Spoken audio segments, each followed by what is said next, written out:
जैसे ही मनु उस घर का दरवाजा खोलता है, जैसे ही वो दरवाजा खोला, सेंसर लाइट्स एक एक करके जलने।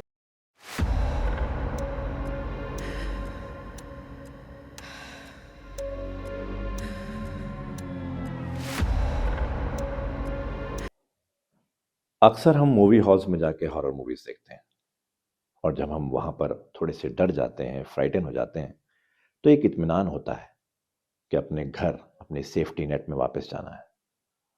पर अगर आपका सेफ्टी नेट आपका घर ही हॉरर हो, तो फिर कहां जाए?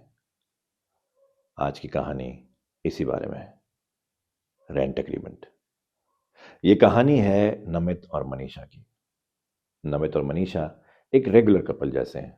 नमित का एक स्टार्टअप है जिसमें वो स्ट्रगल कर रहा है, उसको खड़ा कर रहा है। मनीषा फिलहाल हाउसवाइफ है और कृषिव को संभालती है। कृषिव उनका 1 साल का बच्चा है, जो अभी सिर्फ अपने फोर्स पर चलता है और ज्यादातर क्रिब में या हाई चेयर पर रहता है। दोनों अपने अपने काम में बिजी रहते हैं। इस स्टार्टअप के स्ट्रगल के बीच अचानक उसको लैंडलॉर्ड से नोटिस आता है कि उनको घर अपना खाली करना है। तो नमित वेबसाइट्स पे नए नए घरों को चेकआउट करने लगता है। अब घर चेंज करना है तो सर्टन अमेनिटीज भी उनको चाहिए, सर्टन तरीके की सोसाइटी चाहिए, उसी तरीके की वो सर्च करने लगता है। लेकिन कोई भी उसको अपने बजट में नहीं दिखता। कोई 45,000, कोई 50,000 रेंट, कोई 55,000 रेंट। काफी दिन सर्च करते करते हो गए हैं। वो थोड़ा परेशान है कि नोटिस करीब आ रहा है और खाली करना है। एक दिन ऐसे ही सर्च करते करते एक छोटा सा ऐड दिखता है उसको, एक घर का। सोसाइटी का नाम लिखा होता है और रेंट लिखा होता है ओनली 30,000। वो फटाफट उस ऐड पे क्लिक करता है, देखने के लिए कि ऐड सही भी है या क्लिक बेट कर रखा है। सोसाइटी का नाम बिल्कुल ठीक होता है, फोटोज भी उसी सोसाइटी के होते हैं जो उसने पहले देख रखी है। उस सोसाइटी में कुछ और घर भी उन्होंने देखे थे जो पसंद भी आए थे, पर रेंट बजट से बाहर था। उस सोसाइटी में एक अच्छा घर सिर्फ 30,000। क्या कैच है? वहां पर एक ब्रोकर का नंबर लिखा होता है जिसका नाम होता है मनु। वो मनु को फोन करता है। मनु वहां से फोन उठा के बोलता है, हाँ जी हाँ जी बताइए। नमित उसको सारी चीजें एक्सप्लेन करता है। मनु कहता है, आप एक बार घर देख लो, आपको पसंद आए तो आगे की बातें करते हैं। नमित ये सब चीजें रख के मनीषा से डिस्कस करता है। दोनों सोचते हैं कि कुछ तो कैच लग रहा है। इतनी बड़ी, इतनी अच्छी सोसाइटी में, इतनी एमिनिटीज वाली सोसाइटी में सिर्फ 30,000 में घर मिलना इम्पॉसिबल सा है। पर देखने में क्या है, एक बार घर देख लेते हैं। तो एक दिन तय हो जाता है जब मनु उनको घर दिखाएगा। दोनों डिसाइडेड टाइम, डिसाइडेड डेट पे सोसाइटी में पहुंच जाते हैं। मनु उनको घर की तरफ लेके जाता है, और जैसे ही मनु उस घर का दरवाजा खोलता है और जैसे ही नमित उसमें एंटर करता है, एक अजीब सी स्मेल आती है उसको। जैसे रॉटन स्मेल होती है ना, वैसे जैसे कोई चीज सड़ गई हो और सड़ के भी बहुत टाइम हो चुका हो, वैसी स्मेल। वो एकदम मुंह पे हाथ रख लेता है और मनु से बोलता है कि ये कैसी स्मेल है? तो मनु ये कह के टाल लेता है कि सर, पुराने वाले लोग अच्छे नहीं रखते थे घर को, इसलिए उनको निकाल दिया। हम क्लीन करा देंगे आपको, आपके शिफ्ट होने से पहले बढ़िया मिलेगा, एकदम क्लीन। वो स्मेल को इग्नोर करके सारी चीजें देखने लगते हैं। दोनों पूरा घर चेकआउट करते हैं। मनीषा को वहां का व्यू बहुत पसंद आता है। नमित को वहां का स्ट्रक्चर बहुत पसंद आता है। ये पहला मकान था जो दोनों के हिसाब से सही बैठ रहा था। सारी चीजें चेक हो रही थी, रूम का स्ट्रक्चर, रूम का साइज, व्यू, वॉशरूम, एवरीथिंग। दोनों एक दूसरे की तरफ देखते हैं, एक स्माइल होती है, और इंटरनली शायद वो डिसाइड कर चुके होते हैं कि ये घर उनके बजट में भी है और उनको पसंद भी आ रहा है। खैर, वहां से वो निकल जाते हैं, घर आके डिस्कस करते हैं। तो ये डिसाइड करते हैं कि ये घर ले लिया जाए। वो मनु को फोन करता है। मनु से साफ साफ पूछता है कि ये ऐसा क्यों है कि इतने सस्ते में आप दे रहे हैं? तो उन्होंने बोला, एक काम करते हैं, मकान मालिक से कॉन कॉल कर लेते हैं, अगर आपको ठीक लगे तो आप करना। वहीं के वहीं कॉन कॉल मिलाई जाती है जिसमें मनु, नमित और मकान मालिक तीनों होते हैं। मकान मालिक थोड़ा ओवर एंथुजियास्टिक होते हैं इससे पहले कि नमित उनसे पूछ पाता कि क्या कैच है, क्यों इतने सस्ते में दे रहे हैं, वो खुद ही बता देते हैं कि देखिए आप सोच रहे होंगे कि हम इतना सस्ते में इतनी अच्छी सोसाइटी में क्यों आपको दे रहे हैं। देखिए क्या है जी, हम तो बाहर रहते हैं, हमें एक अच्छी फैमिली चाहिए थी जो हमारे घर को घर की तरह रखे। पिछले वालों ने बहुत गंदा रखा था, हम चाह रहे थे कि अच्छी फैमिली हो। मनु जी ने आपके बारे में बताया, आप ठीक लगे तो आपके बजट में जो है आप दे दीजिए और ये मकान ले लीजिए। एक सांस में वो इंसान पूरी डिटेल बोल गया। नमित को बोलने का मौका नहीं मिला, लेकिन जो उसने बोला वो नमित के मतलब का था, इसलिए नमित ने ओके करके छोड़ दिया और वहीं डिसाइड किया कि वो एडवांस दे के इसको बुक कराएगा। उसने वहीं के वहीं मनु को एडवांस ट्रांसफ़र किया और फ्लैट बुक हो गया। जैसे ही उसने एडवांस ट्रांसफ़र किया, मनु का फ़ोन आया कि सर अग्रीमेंट साइन कर लेते हैं। तो नमित ने बोला हाँ अग्रीमेंट आप बनवा लीजिए, कल परसों में 2 दिन में साइन कर लेते हैं। अरे कहा नहीं सर, अग्रीमेंट बना हुआ है, हम अभी आ जाते हैं आपसे साइन कराने। कह रहे अभी तो मैंने आपको ट्रांसफर किया है अग्रीमेंट। हाँ सर अग्रीमेंट बन गया है, आप समझिए, बस अभी आ रहे हैं हम साइन कराने। आप सुबह करा सकते हैं। अरे नहीं सर, आज होना जरूरी है। ये बात थोड़ी अटपटी सी थी, थोड़ी वेयर्ड सी थी, पर ठीक है, नमित के लिए तो बेटर था, जितना जल्दी हो जाए उतना बेहतर है। मनु रेंट एग्रीमेंट बनवा के नमित के घर पहुंच गया था, जहां वो अभी रह रहा था। नमित ने एग्रीमेंट उससे लिया, टेबल पे रखा और एक एक करके सारे पेजेस पढ़ने लगा। पूरे पेजेस पढ़ने के बाद आखिरी पेज पे पहुंचा जहां पर साइन करने होते हैं। साइन करने के लिए उसने पेन उठाया और एक हाथ से उसने रेंट एग्रीमेंट टेबल से उठाया। जैसे ही उसने रेंट एग्रीमेंट टेबल से उठाया, उस पर एक स्टेपल की पिन लगी हुई थी जो शायद हल्की सी निकल गई थी। सीधा उस पर हाथ पड़ा, उसके अंगूठे को प्रिक कर गया और उस पर से एक ब्लड की ड्रॉप सीधी वहां गिरी जहां उसको साइन करना था। उसने फटाफट टिश्यूज पेपर से उसको साफ करने की कोशिश करी, साफ हो भी गया, लेकिन ब्लड का एक स्टेन वहां पर रह गया था, ठीक उसी जगह पर जहां उसको साइन करना था। उसने मनु से बोला भी कि आप दूसरा बनवा दो, ये यहां पर ब्लड गिर गया है, दूसरा बनवा दो, हम उस पर साइन कर लेंगे कल। तो मनु ने बोला नहीं सर, इसी पे साइन कर दीजिए, क्योंकि आज होना जरूरी है। ये बात भी कुछ अटपटी सी थी, पर उसने बोला ठीक है, जब सबका काम चल रहा है ठीक है। उसने पेन उठाया और साइन कर दिया। तो अब एक तरह से ये रेंट एग्रीमेंट नमित के खून से साइन हो चुका था, उस घर का। वो रेंट एग्रीमेंट लिया और मनु वहां से चला गया। कुछ दिन गुजरे और फिर दिन आया शिफ्टिंग का। सारा सामान पैक होके मूवर्स एंड पैकर्स की हेल्प से वो शिफ्ट हो गए। लेकिन क्योंकि नमित की स्टार्टअप का काम इस वक्त बहुत ज़ोर शोर से चल रहा था, इन्वेस्टर मीट आने वाली थी, प्रेजेंटेशंस थी, तो अनपैकिंग में अभी टाइम था। मनीषा ने इतने किचन सेट कर लिया था अपना, ताकि एटलीस्ट खाना बनाया जा सके। जिस दिन शिफ्ट हुए उसके नेक्स्ट डे ही नमित को एक बहुत इंपॉर्टेंट मीटिंग ले निकलना था, तो बॉक्सेस को ऐसे ही अनपैक छोड़ के वो सुबह सुबह अपनी मीटिंग ले निकल गया। तकरीबन दोपहर के वक्त मनीषा खाना बना रही थी और यूजुअली वो कृषि को हर वक्त अपने आसपास ही रखती थी ताकि उस पर नजर रख सके। 1 साल का बच्चा थोड़ा शैतानी भी करने लगता है, थोड़ा इधर उधर दौड़ने लगता है, भागने लगता है, तो वो हमेशा अपने पास रखती थी उसको।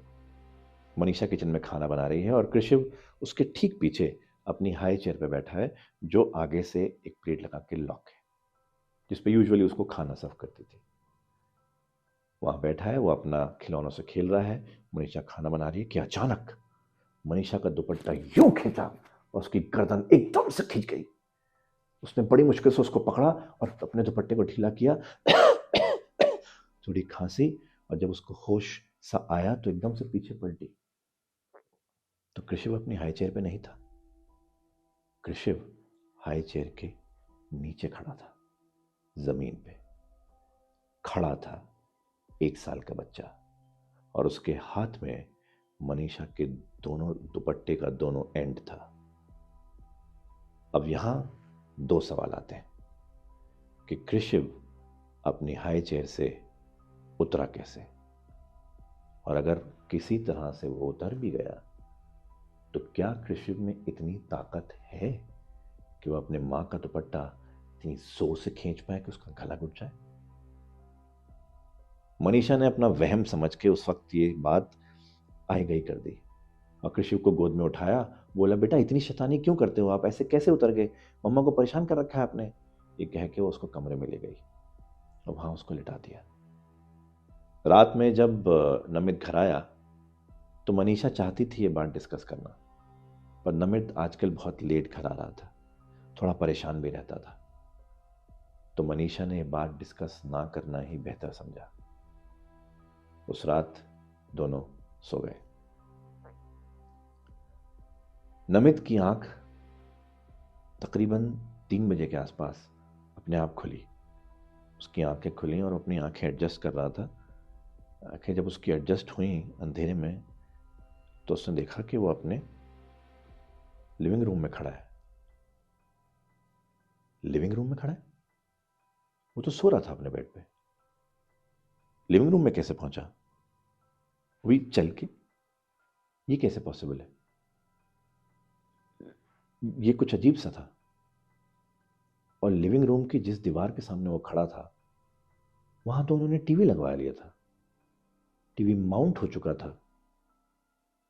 फिर यहां तो कुछ भी नहीं है, बल्कि टीवी की जगह एक डोर है। लिविंग रूम में दीवार पे एक door. How is that even possible? उसने मनीषा को आवाज दी लेकिन कोई रिस्पॉन्स नहीं आया। उसको एक चारों तरफ एक सन्नाटा सा था। उसके घर में कोई आवाज नहीं आ रही थी। क्यूरियोसिटी उसकी ऐसी थी कि उसने दरवाजा खोल के जानने की कोशिश करी कि ये रास्ता आखिर जाता कहाँ है, ये दरवाजा खुलता कहां पर है। उसने आहिस्ता आहिस्ता उस दरवाजे के हैंडल को पकड़ा और दरवाजा खोला। जैसे ही वो दरवाजा खोला उस तरफ से भी वैसी ही स्मेल आई जैसी उसको पहली बार आई थी जब वो इस घर में घुसा था। वही सड़ने गलने की बदबू, अजीब सी बदबू। उसने फिर मुंह पे हाथ रख लिया, लेकिन वो देखना चाहता था कि लिविंग रूम में, उसके घर के लिविंग रूम में ये दरवाजा आखिर निकलता कहां है, कहां जाता है। तो दरवाजा पूरा खोला, आहिस्ता से एंटर हुआ। दरवाजा खोलने के बाद जो बदबू आई थी उसकी वजह से एक हाथ उसने अभी भी मुंह पे रख रखा था और वहां पर अंधेरा इतना इतना गुप्त था कि कुछ समझ नहीं आ रहा था कि कमरा है या कोई कॉरिडोर है या कोई और जगह है, कोई एंड भी है इसका, यह एक वॉइड है, ब्लैक डार्क। वो आहिस्ता आहिस्ता आहिस्ता उस कमरे में आगे बढ़ रहा है। अब उसको लगने लगा है कि वो अकेला नहीं, कोई तो है या कुछ तो है जो उसके आसपास है। वो देखने की कोशिश करता है लेकिन अंधेरे में उसको कुछ नजर नहीं आता कि अचानक पीछे से किसी के नाखून स्क्रैच करने की आवाज आती है। जो दीवार पे बहुत जोर से अपने नाखून स्क्रैच कर रहा हो, वही इरिटेटिंग। वो अपने कान पे हाथ रखता है, अजीब सा लग रहा है उसको कि अचानक उसकी आंख खुलती है। वो अभी भी अपने बेड पे लेटा हुआ है, वीजिंग करता हुआ सांस फूल रहा है और अचानक से उसकी आंख खुलती है। देखता है कि ये एक सपना था, वो सब एक सपना था। जब मैं सेंसेस में आता है तो एक अजीब सी और देखता है। मनीषा उसके बेड के कोने पे खड़ी है, एक अजीब से ट्रांस स्टेट में, और उसको घूरे जा रही है। आंखें खोल के उसको घूर रही है। उसकी बॉडी ऐसी लग रही है जैसे उसने ढीली सी छोड़ रखी हो, और वहां खड़े होके ऐसे करके उसको घूर रही है।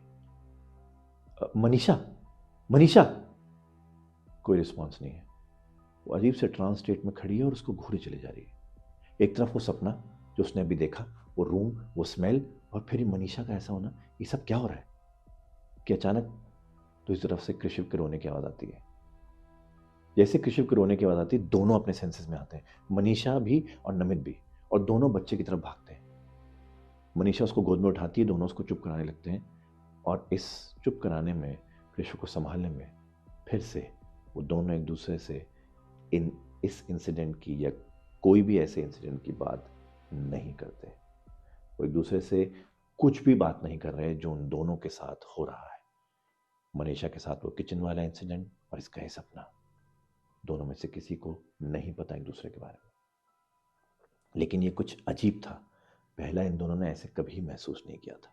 उस वक्त नमित सो जाता है, फिर नमित की आंख खुलती है तकरीबन 9:30 बजे, और जैसे ही उसकी आंख खुलती है 9:30 बजे का टाइम देखता है, वो थोड़ा सा गुस्से में आता है। अरे मनीषा, मैंने तुमसे बोला था मुझे जल्दी उठा देना, आज मेरी बहुत इंपॉर्टेंट मीटिंग है, तुम कभी मुझे टाइम पे नहीं उठाती हो यार, व्हाट इज दिस। उठते गुस्से में है, फटाफट तैयार होता है, तकरीबन 10:30 बजे वो तैयार होके रेडी है और अपने गाड़ी की चाबी जहां वो रखता है वहां से उठाने की कोशिश करता है, लेकिन गाड़ी की चाबी वहां नहीं होती। वो और इरिटेट हो जाता है, मेरी गाड़ी की चाबी कहाँ है, चारों तरफ ढूंढ लेता है। मनीषा पे गुस्सा कर रहा है, अरे तुमसे एक चीज नहीं संभाली जाती यार, मेरी गाड़ी की चाबी कहाँ रखी है, ये बॉक्सेस अभी तक यहाँ पर ऐसे पड़े हैं, कोई चीज नहीं संभाल के रखती हो। वो इरिटेट हो रहा है, उधर कृषिव भी रो रहा है, उसकी इरिटेशन और बढ़ रही है, उधर मनीषा का मुंह भी सैड हो चुका है इसकी ये बातें सुनकर, और नमित गुस्से पे गुस्सा हुआ चला जा रहा है। इसी गुस्से में एक बॉक्स जो वहां अनपैक रखा होता है उस पर जोर से किक करता है। इधर वो बॉक्स पे किक करता है, इधर दूसरी तरफ से अचानक क्लिंग की आवाज करते हुए चाबी लिविंग रूम के सेंटर में नजर आती है, जमीन पे पड़ी हुई। कार की चाबी जो उसने एक जगह पे रखी थी, वो लिविंग रूम के सेंटर में जमीन पे पड़ी है, जहां से वो अभी शायद 3-4 बार गुजरा है। और वो भी क्लिंग करके आवाज करे कहीं से आई, किसी ने फेंकी। कृषि भी मनीषा की गोद में है, तो ये क्या है। खैर उस वक्त वो ऑलरेडी लेट हो चुका है, चाबी उठाता है और निकल जाता है। अपना काम वाम खत्म करके रात को लेट 11:30 पौने 12 बजे वो घर पहुंचता है। जैसे घर का दरवाजा अपनी की से खोलता है, घर में बिल्कुल गुम अंधेरा है, कोई आवाज नहीं है। आमतौर पर कृषि की आवाज आ रही होती है या टीवी चल रहा होता है, कोई नॉइज होती है, पर उस दिन बिल्कुल खामोशी थी और अंधेरा। वो घर में एंटर होता है तो देखता है कि ड्राइंग रूम के कोने पे ऊपर की वार्म लाइट जला के मनीषा बैठी हुई है, अकेली, बस खामोश। थोड़ा और करीब जाता है तो देखता है कि खामोश नहीं बैठी है, वो रो रही है, सिसकियों से रो रही है। वो फौरन उसके पास जाता है, मनीषा क्या हुआ, मनीषा क्यों रो रही हो। नमित आज कुछ हुआ, ये घर ठीक नहीं है, ये घर हमारे लिए ठीक नहीं है, आज कुछ हुआ। मनीषा क्या हुआ, और कृषिव कहां है। कृषिव हॉस्पिटल में। जैसे ही मनीषा कृषिव हॉस्पिटल में है बोलती है, नमित की आंखें फटी रह जाती हैं। हॉस्पिटल में कृषिव, क्या हुआ, और तुम मुझे अब बता रही हो, हुआ क्या है। नमित, मैं तुम्हें जो बताने जा रही हूं तुम्हें शायद यकीन नहीं आएगा, लेकिन ये सच है। इस घर में कुछ है। अरे क्या हुआ मनीषा, बताओगी। मैं और कृषिव रोज की तरह खेल रहे थे, वो मुझे बॉल पास कर रहा था, मैं उसको बॉल पास कर रही थी, वो अपने स्पीड पे फेंकता था, मैं प्यार से फेंक रही थी, और हम बहुत देर से एक खेल रहे थे कि अचानक मैंने उसकी तरफ बॉल पास करी, और नमित बॉल हवा में रुक गई। हवा में रुक गई, ये क्या कह रही हो तुम। हाँ, हवा में लटक गई, बॉल हवा में लटक गई, बिल्कुल कृषि से पहले हवा में लटक गई। नमित, मैं सच कह रही हूं, बॉल हवा में लटकी हुई थी, और इससे पहले कि मैं कुछ समझ पाती, वो बॉल बहुत तेजी से कृषि के मुंह पे जाके लगी और कृषि नीचे गिर गया। उसके सर पे से खून आया, उसके मुंह से खून आया। क्या कृषि के साथ ये सब, कौन है उसके साथ, कौन से हॉस्पिटल में है वो। मनीषा ने उसको सारी डिटेल बताई। इस वक्त कृषिव के साथ उसके भाई भाभी थे, और कृषिव ठीक था, लेकिन उसके बहुत चोट आई थी। उसके नोज से ब्लीडिंग हुई थी और सर पे भी लगी थी।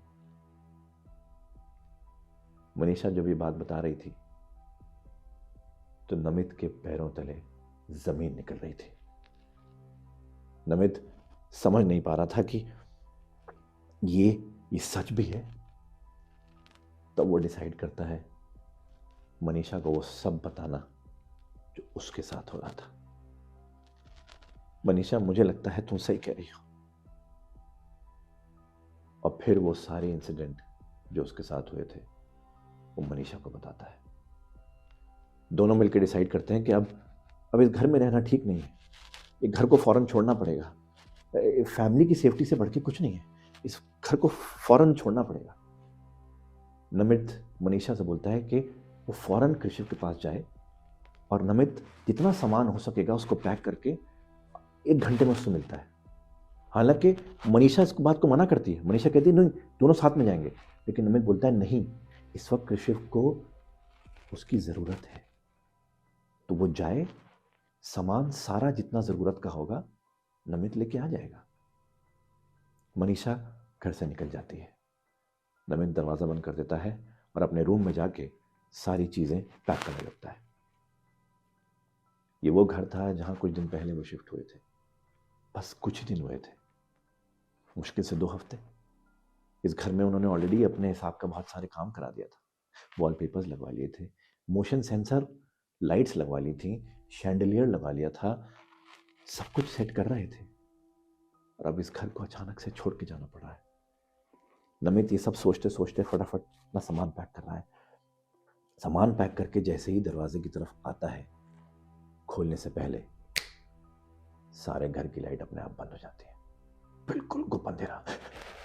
वो एकदम से घबरा जाता है, करे तो क्या करे। दरवाजा खोलता है, दरवाजा नहीं खुल रहा है। पूरा जोर लगा देता है, दरवाजा नहीं खुल रहा है। वो ड्राइंग रूम की तरफ जाता है, वहां के बैल्कनी दरवाजा खुल रहा है, वो नहीं खुल रहा। बेडरूम में जाता है, वहां की विंडो खोलता है, वो नहीं खुल रही। दूसरे रूम में जाके बैल्कनी दरवाजा खोलने की कोशिश करता है, वो नहीं खुल रही। कुछ नहीं खुल रहा, सब कुछ सिर्फ अंधेरा है। उसके हाथ में उसका सामान है, उसका घर पूरे अंधेरे में है और वो इस वक्त डरा हुआ है, सहमा हुआ है कि अचानक जब वो लिविंग रूम में खड़ा होता है, कॉरिडोर की वही मोशन सेंसर लाइट्स एक एक करके जलने लगती। नमित अभी उनसे बहुत दूर है। नमित मोशन सेंसर लाइट के आसपास नहीं है, तो वो अपने आप कैसे जल रही है? इससे पहले कि वो कुछ समझ पाता, सोच रहा था कि क्या करे कि अचानक सारे घर की लाइट्स कभी जल रही हैं, कभी बुझ रही हैं, कभी जल रही हैं, कभी बुझ रही हैं। दरवाजे कभी खुल रहे हैं, कभी बंद हो रहे हैं। ड्रॉर्स कभी खुल रही हैं, कभी बंद हो रही हैं। वो अपने सर पे हाथ रख लेता है, चिल्लाता है, बस करो, बस करो, बस करो। तो वो जैसा चिल्लाता है, किसी का हाथ पीछे से आता है, उसको ऐसे घसीटता है। नमित गिरता है और वो हाथ उसको घसीट रहा है। घसीटते घसीटते घसीटते वो उसी जगह पर आ जाता है, उसी कमरे में आ जाता है जो उसने अपने ख्वाब में देखा था।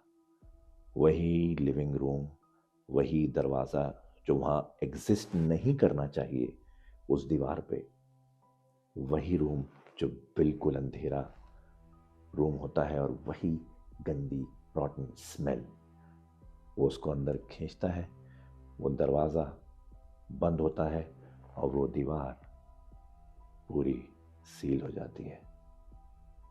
नमित शायद एक अंधेरे उसमें गायब हो चुका है और अब इस घर को एक नए रेंट एग्रीमेंट की ज़रूरत है।